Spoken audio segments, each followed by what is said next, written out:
নমস্কার বন্ধুরা, এক চিমটে লবণে আপনাদের সকলকে স্বাগতম জানাই।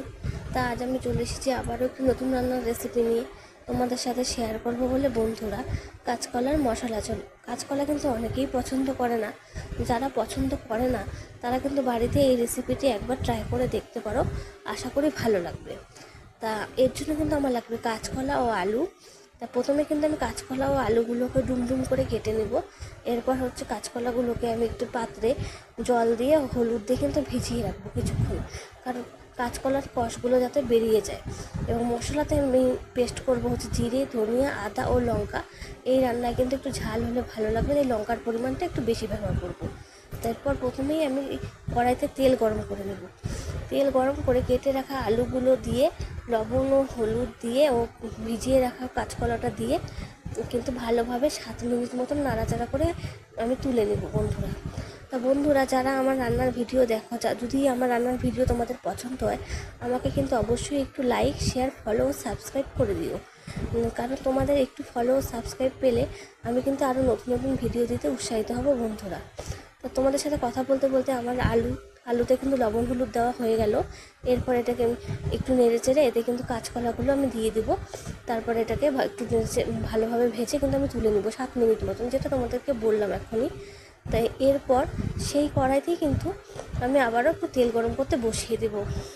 তা তোমরা দেখতেই পাচ্ছ যে আমার কিন্তু ভাজা হয়ে গেছে। এবার আমি ভাজাগুলো তুলে নিচ্ছি। তা বন্ধুরা, আমাকে একটু সাপোর্ট করো। তোমাদের সাপোর্ট পেলে আমি আরও নতুন নতুন ভিডিও দিতে উৎসাহিত দেবো। এরপর আবারও কড়াইতে তেল গরম করে নিয়ে আমি কিন্তু একটু দারচিনি ও 2টো এলাচ ও তেজপাতা সম্বার দিয়ে নেব। তাই এই রান্নায় কিন্তু গোটা গরম মশলা ব্যবহার করলেই ভালো হবে গন্ধটা। এরপর পেস্ট করে রাখা মশলাটা দিয়ে কিন্তু ভালোভাবে কিন্তু কষিয়ে নিতে হবে। মশলার থেকে কিন্তু জল কিছুটা শুকিয়ে যাবে, এরকম একটা অবস্থা গ্রেভি হয়ে আসবে। সেই সময় কিন্তু ভেজে রাখা কাঁচকলা ও আলুগুলো কিন্তু এতে আমি দেবো। এবার সামান্য নুন ও হলুদ কিন্তু আমি মশলাটাতে দিয়ে দিলাম। দিয়ে কিন্তু ভালোভাবে আমি এটাকে একটু নেড়ে এটাকে কিন্তু কষিয়ে নেব। কষানোর আগে কিন্তু দিলে ভালো লাগবে না, কারণ জলটা আছে, মশলার জলটা যেন শুকিয়ে আসে। তা দেখতেই পাচ্ছ যে আমি নাড়তে নাড়তে কিন্তু মশলার কালার চেঞ্জ হয়ে আসবে। তারপর কিন্তু এতে আমি ভেজে রাখা কাঁচকলা ও আলুগুলো কিন্তু দিয়ে দিব।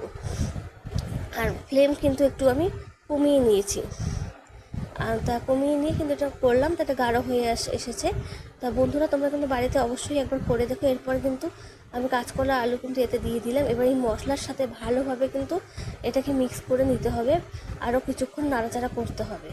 নাড়াচাড়া করার পর এটা ভালোভাবে মিক্স হয়ে যাবে এবং সুন্দর গন্ধ যখন ছাড়বে এরপর এতে কিন্তু আমি জলের ব্যবহার করব। তা জলটা আমি কিন্তু ভালোই ব্যবহার করব, কারণ আলু ও কাঁচকলায় কিন্তু জল টেনে নিবে।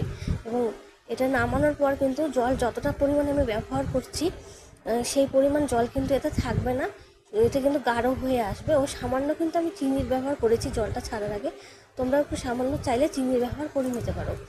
তাই আমি এটাকে 20 মিনিটের জন্য কিন্তু ফোটাবো। 20 মিনিট পর আমি কিন্তু এটাকে নামিয়ে নেবো। আমার কিন্তু রান্না 20 মিনিট পর এখান থেকে বলক ছাড়ছে, জলের পরিমাণও কিন্তু কমে এসেছে।